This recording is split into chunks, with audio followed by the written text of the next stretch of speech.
Downing Jett Kay graduated from the Maryland Normal School in 1931 with a 2-year certificate in teaching.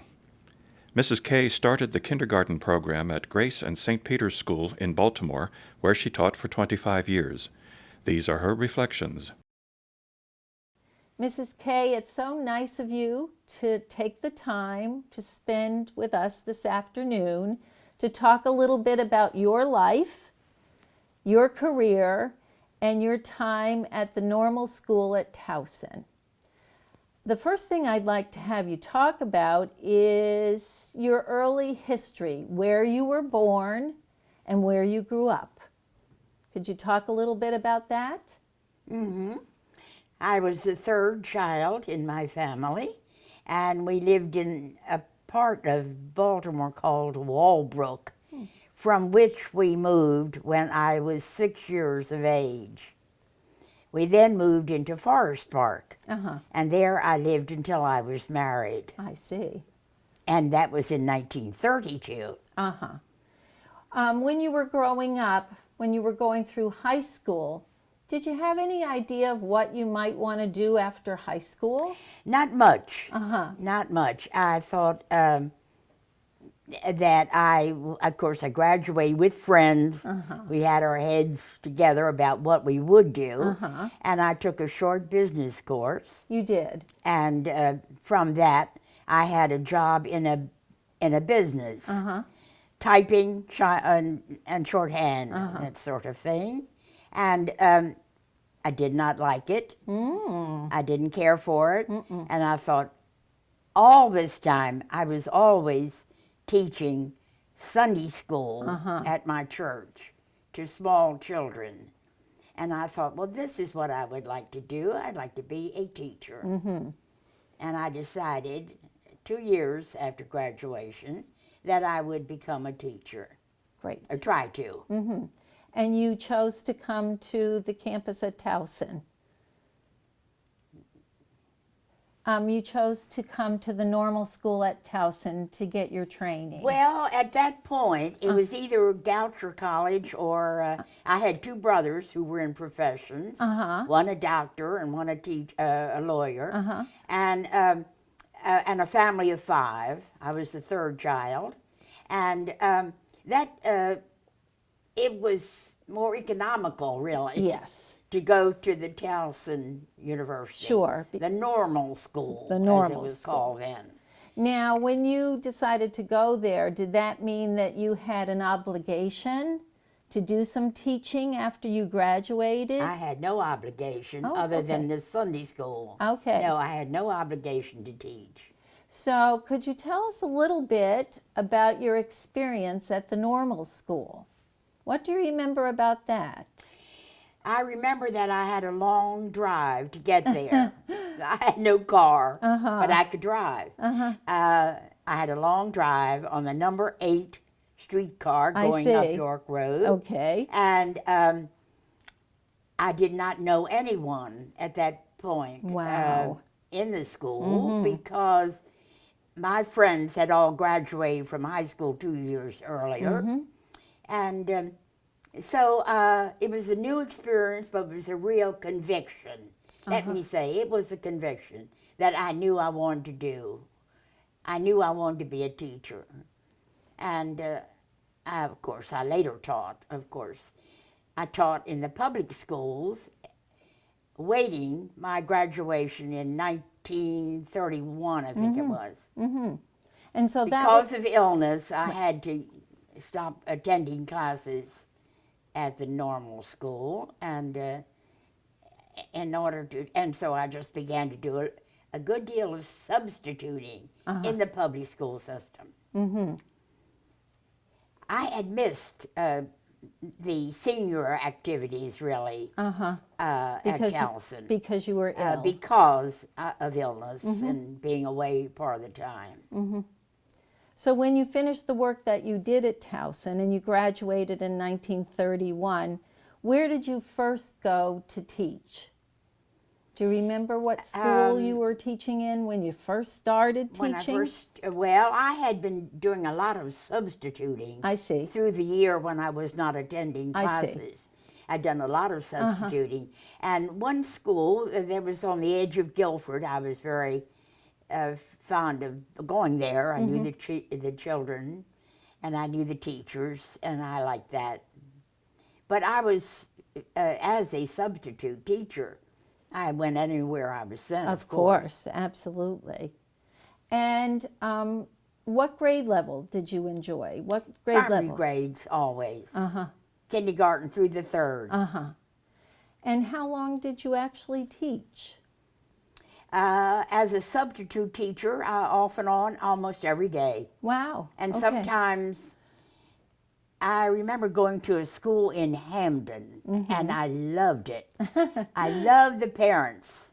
The parents were dedicated, and their children were dear. And I was there for 3 months teaching as a substitute teacher.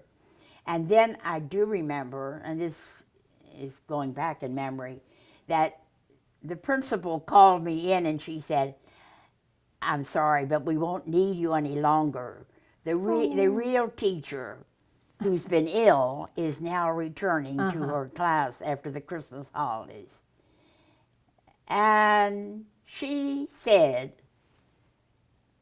yes, she told a teacher that I had tears in my eyes. I don't remember that. But I loved those children.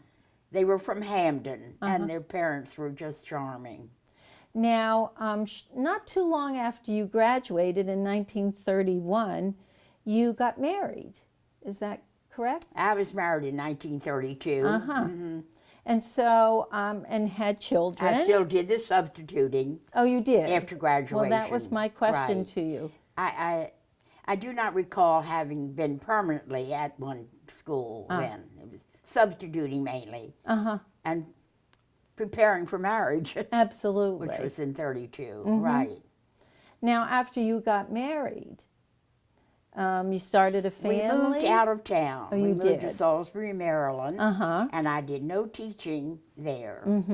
No teaching. I was getting used to being married. I guess you were. Right. And to a new... Teaching, cooking, learning to cook and whatever. Right.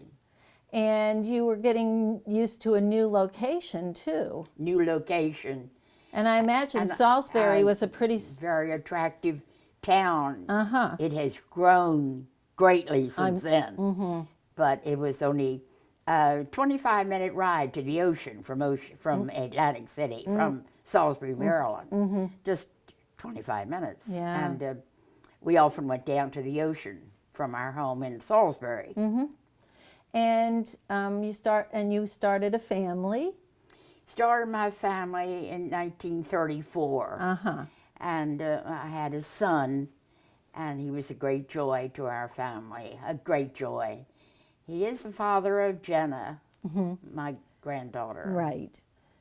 And other children followed? And a daughter followed a long time later, 8 years later, I think it was, or something. And quite a surprise. And anyway, it was wonderful. I was going to say. And she is the one that lives in Florida. I have see. 2 children. I had 2 children. My son died in 1975. But my daughter lives in Fort Lauderdale, and I enjoy her and her family. Well, it sounds to me like you probably had an opportunity to use some of your training as a teacher with your own 2 children. Well, my main teaching job after I married was to attend Grace and St. Peter's School, which is at Park and Monument Streets. Now, I'm talking about a private school, and you're not too interested in that, I think. Oh, no. But I loved it. You The did. school was starting. I took my young daughter, 4 years of age, with me, and we began the kindergarten. And each year, we added a year. And she was able to stay through the 2nd grade. They added a year, as I say, each year, grade each year. And that school still continues. I left there after 25 years, and I loved it. I thoroughly enjoyed it. the children were mainly from working parents, and they would drop them off on their way to their jobs. And I love that teaching job. Well, it sounds like it. It was a great pleasure to me. And I retired after being there for 25 years. I thought it was time to leave. 60-some years of age then. But who knew? So I'm not really a product of public school teaching too much. Right. But you are a teacher, and that's what we're interested in. I did some substituting after I retired Right. at some of the private schools where I knew the teachers or I knew the principal. Now, Mrs. Kay, you said that when you were just married, you moved to Salisbury. And how long did you live in Salisbury? We were only there a year. Oh, And then we moved to Westminster, Maryland. I see. And then finally back to Baltimore City. And how? I really lived in most of my married life in the suburbs of Baltimore. Forest Park. I think you'd call it. Yeah, Forest Park. So all of your kids then, your two children, went to school in the Baltimore area for the most part. Beg your pardon? Your children went to schools in the Baltimore area. Well, I had my little girl with me through the As you second said, grade. right. My son, who was 11 years difference in their ages, he went on to Hopkins and graduated from Hopkins. How wonderful. And my husband had graduated from Hopkins. So, yeah, we were definitely local people in our education. Well, it sounds like you spent most of your life in Baltimore. Yes. Was born here and married here and My raised... husband was a teacher at the University of Maryland. He was? Yes. And what did he teach? Oh, dear. Science. Business? Science, something related to science. Sort I of wasn't too interested in it, really. Business science? Uh-huh. Business management. But we were all in teaching, really, I guess. My son was not, nor was my daughter. My son went on to Armco Steel, lived out of town with children, 5 of them, Jenna being one of the first. Jenna is a twin. You are? 2 of them. Isn't that something? Oh, wonderful. And then 3 others Yes. came along. Wow. So we are a large family. You are, indeed. My daughter has 2 children, and my daughter has 1 child, excuse me. Let me ask you this. This is a question we ask everybody we have a conversation with. What would you say to young people who are thinking about becoming teachers? Do you think that that's a good career choice to become a teacher? I think it is a career choice. I think you have to feel a real dedication to being with younger minds and hoping, with the dear Lord's help, to help them as they grow older, which you would get in teaching children or even older children, high school age. Right. Okay. Let me ask you this. One of the things that is very impressive is the fact that, if I'm not mistaken, you're 106 years old. 106. That's right. Yeah. 106 And as of November the 23rd. There you go. And what do you think makes that happen? What do you attribute that to? Do you do daily exercise, or, because I'm sure everybody'd love to know if you have a secret to living a long time. I wish that I did. And if I did, I'd be rich. You certainly I'd would. pass it on. I don't know. I do not know why. I do feel that some form of exercise is awfully good for everyone. And my father used to sign us, we were 5 children in the family, he'd sign us up in front of the open window and make us breathe deeply. And some of that carried over because I go out on my balcony whenever the sun is out and whenever the weather is nice. And I exercise. You do? You know, moderately, let me say. Because I feel keeping act. I don't know. I don't know why I'm this old. I really do not know why. Well, I think for your birthday on November 23rd, somebody, a member of your family, had a little article put in the Baltimore Sun newspaper to say happy birthday to you. And one of the things that was in there mentioned that every day you drink a number of half cups of coffee. I did what? You drink a lot of coffee during the day? I drink a lot of coffee. I drink coffee whenever I have a chance to. Now, is that decaffeinated coffee or is that No, the regular thing. regular coffee? And there was something else in the article that talked about. Really? I didn't know that. There was there was something else in the article that talked about your drinking lemon juice. Oh, that's right. What is that all about? Yes. Somewhere along the way, and I was married, my father, I think he started. Anyway, he was living with us after Mother died. And he would take the juice of a half lemon every morning with warm water and drink it. And he lived to be 95. And I thought, well, that's a good thing. I think I better do that. And I have been doing that.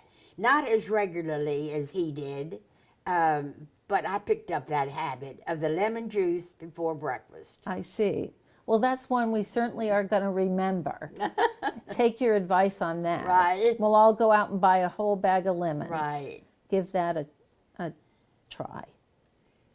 Let me ask you this. What kinds of things that would you like us to know? What are there stories or information that we should have since we're sitting here having a conversation? What would you like to tell us?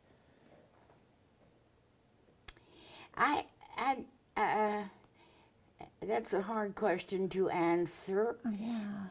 I have always maintained a great interest in other people. What they are now doing, what they have done, what they hope to do. I'm very much interested in other people. And here at Pickersgill, I'm awfully interested in the new people coming in. I like to meet them for dinner and hear a little bit about them. And that is certainly an interest of mine.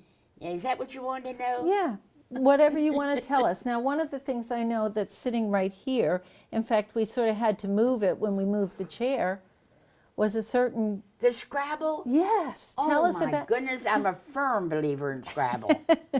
I can sit at the Scrabble table and no cares are in my mind. I'm completely relaxed. And I play Scrabble quite frequently, You about do. twice a week. And we play here. I have the lights. I've got the game under the chair. People come in, pull out the game, put up the card table, and we play 2 games of Scrabble almost every night. And if you don't play Scrabble, you better learn how. Now, Great game. Let me ask you this. Do you win? Do you win often? Beg your pardon? I will tell you that you might be Are you interested in this. Okay. When I was at home with my young daughter and could not go out to work or anything or teach, I worked for Gallup-Poll, and I did interviews for Gallup-Poll for about 5 years. Did you really? And that was interesting. Yes. I was given a cross-section of people to visit. Those in the upper brackets, nice money, middle brackets, and the poorest. 5 people I had to interview. Really? Of those categories. And I thoroughly enjoyed that. I could do it on my own time. I could hire a sitter to be at home with my child. children. I had 2 then, and I thoroughly enjoyed that. I met all kinds of people, and I picked the addresses at random. I was never told where to go, but it was to the well-to-do, those who are not so well-to-do, middle class, and those who are poor. 5 categories of interviews I would try to give. And I did talk to Gallup Poll. He called once from Baltimore City. I talked to him on the telephone. Now, so that was interesting. It is interesting. I think he's still working, isn't he? I don't know. I think he is. I is. think there's still Gallup Poll. Not sure. I think so. Now, did you actually go to the people's home to interview Ring them? the doorbell, honey. Really? Sometimes it got slammed in my face. Yes, ring the doorbell, and I would say, I'd just like to your opinion about this. And I would know the questions to ask. I was given the questions.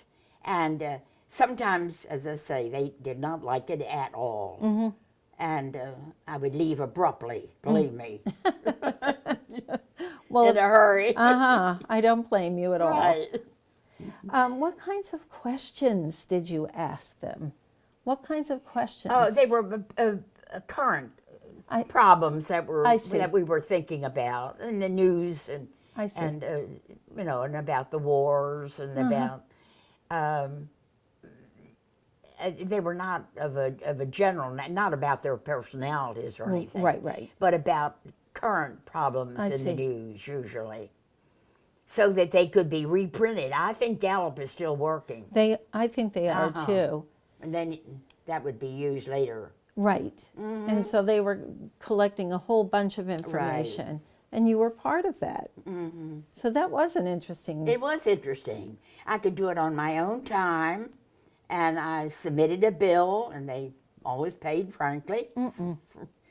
Paid briskly and very often. So and I guess that was a bit, and I sold magazines. We were awfully poor. We didn't have any money. So I sold magazines. Now, did you have the Gallup Poll? Yeah. That helped to boost the Sure. income a bit. Yes, but my husband was also a teacher. Teachers don't get too wealthy, do you think? No, they don't. You're absolutely right. That hasn't changed a bit. Right. If you want to make big money, you don't go into teaching. Anyway. Not at all.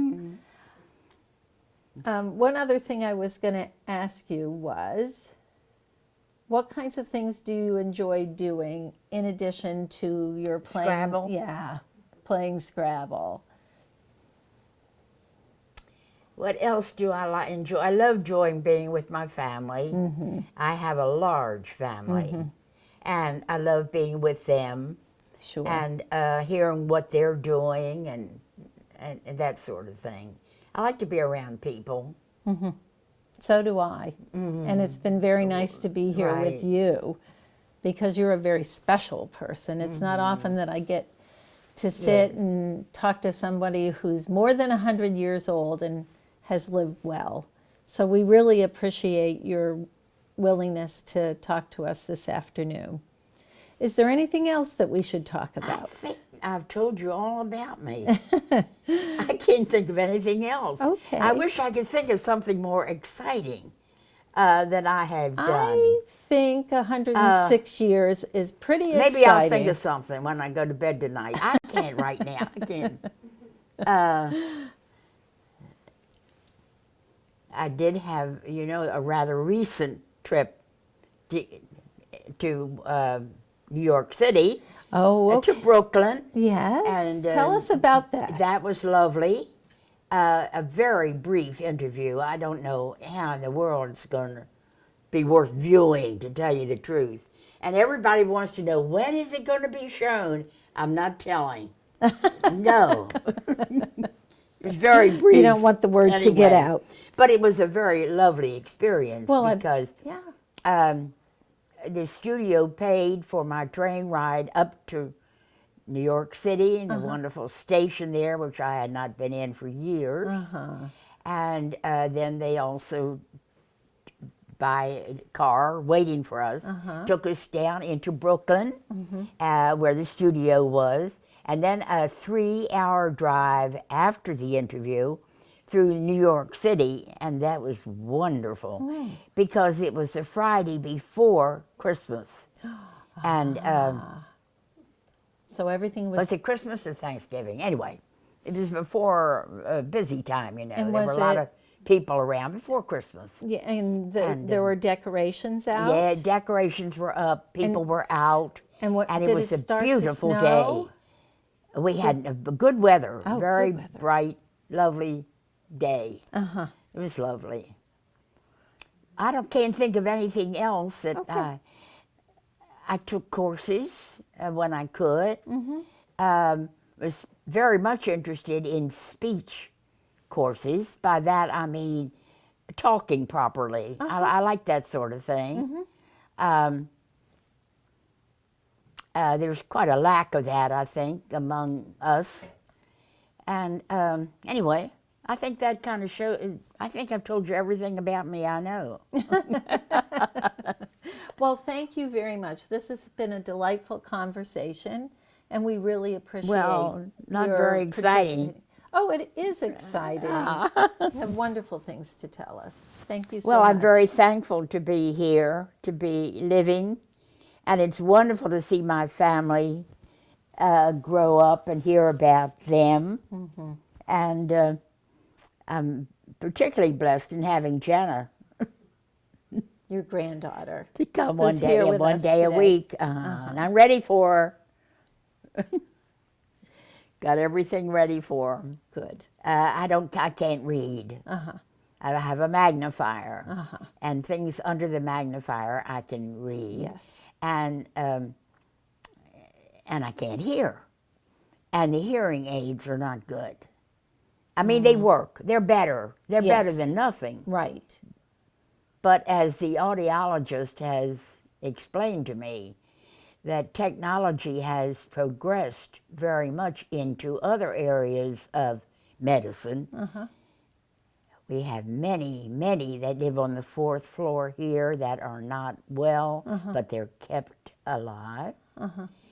But they haven't done much, says he, for hearing. You get your aid, which of course I have, 2 of them, but that's as far as it goes. And it isn't sufficient for anyone as deaf as I am. But as you said, better than nothing. Much better than nothing, and I'm thankful for it, you know. Thankful that I hear as much as I do. I think I have exposed my whole life. Well, then we... I haven't found... Well, we appreciate the fact that you've exposed your whole life. It's nice to have sort of a picture of what you've been up to for 100 yes. plus years. Now, when I went to we called it the normal school, which unfortunate name, don't you think? It is. People would say normal. Well, how'd you get there? You know. There was this long ride, number 8 streetcar, up York Road to go to the normal school. And I could often study some of my homework on Sure, the ride, you had plenty of because I time. had such a long ride. Right, right. And the normal, I don't know whether you're interested in this or not, but when the people that I had known had graduated 2 years earlier. Right. And they had all belonged to a sorority at the normal school. And of course, when I came along, sororities were absolutely banned. Nothing to do with sororities. So my sorority, which was DBD, well, I remembered, I don't know. Anyway, we decided to meet anyway. And we met in the homes of those who wanted to be in the DBD chapter. And I was president of that, but I didn't think much of it. And it did continue on with those who had gone before me. And they were very attractive young women, mostly. And some of them had become principals of schools, and we would still meet, even though I was still at the school, you know, but, and I would meet with them, even though our chapter was not meeting regularly. Right. I don't know whatever happened. Do they have sororities now? They do. They have both sororities and fraternities. I don't know why they were banned. Well, you know, they seem to be strong for one period of time, and then they sort of lose favor, and then they come back into favor. Right. And right now, they're very popular. So Right. it just... Well, we, as I say, my term at Towson University was interrupted with illness, you know, so I wasn't even quite familiar with my class that was graduating. well, I substituted that interval. That was in the third term of the year. I did a lot of, as I say, substituting. and do you And think... then there was a picture taken, and they called me in for it at the graduation time. Now, it might be here, because I think there was a picture book given to me, and that would have been, what, 1928, to 29, 31, 31, or 31. It would be 31. I would be interested to see that if it still exists. They called me in to be something, an attendant or something. But I was getting ready to be married. I wasn't interested, really. I hate to say that. I hope that doesn't go in print. Well, but You eliminate all the things that aren't right. That's good.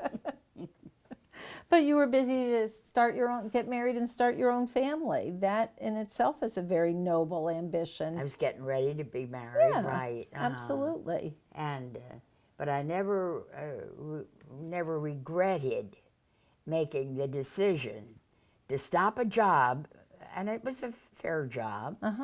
And of course, I was living at home, you know, and wanted my independence, but I never regretted making the decision to go to the Towson Normal School. Never regretted that. Well, that's nice to hear. We appreciate your saying that. Right. So. Oh, I definitely enjoyed it. Because of my interruption, because of illness, I wasn't as active maybe in things that I might have been in my senior year. But we're happy that you had a good experience. Well, thank you very much for You're very talking with welcome. us. You're very welcome.